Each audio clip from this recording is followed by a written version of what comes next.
মেয়েদের এত জেদ ভালো নয়। কিসের দেমাক এত? মেয়েরা একটু শান্তই ভালো, লক্ষ্মী দেবীর মতো।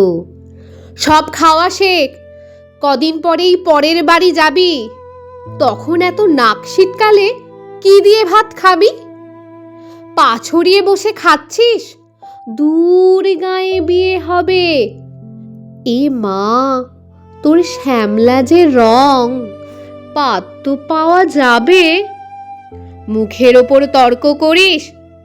এত ডাকাবুকো কেন? মেয়ে তো নয়, একেবারে ধানি লঙ্কাটি যেন। এসব কথা আমরা মেয়েরা প্রায় সকলেই থাকি শুনে। কেউ কম শুনি, কেউ বা বেশি, কেউ কয়েকটা হাতে গুনে। এসব শুনেই কত মেয়েদের ছোট হয় ছোটবেলা। মেয়েবেলা বলে কিছুই থাকে না, সবটা পুতুল খেলা। কেন গো সমাজ, কিসের জন্য এত এক চোখে দেখো?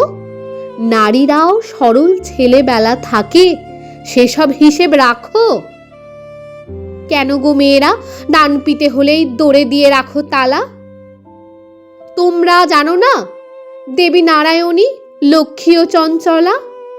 তোমরাই বলো মা কালী নাকি আমিষে পরিতৃপ্তা। আমি কেন তবে সব খাওয়া শিখি, ডাল ভাত থেকে শুক্তা? কেন পারবো না, কেন পারবো না তর্ক করতে? যদি সত্যি সঠিক জানি, তর্কশাস্ত্রে সরস্বতী স্বয়ং বিজয়িনী। ডাকাবুকো যদি না হতো দুর্গা, অসুর নিধন হতো। ডাকাবুকো যদি না হতো দুর্গা, অসুর নিধন হতো। সাধারণ মেয়ে সাহসী হলেই ধানি লঙ্কার মতো। অনেক হয়েছে, অনেক হয়েছে, ছাড়ো এ সমাজ, এক চোখামিতা ছাড়ো।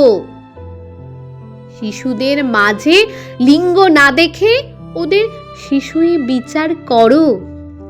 সময় এসেছে, সময় এসেছে, মেয়েদের পায়ের বেড়ি করে দাও খোলা। এরপর থেকে নারীদেরও থাক অবাধ্য মেয়েবেলা।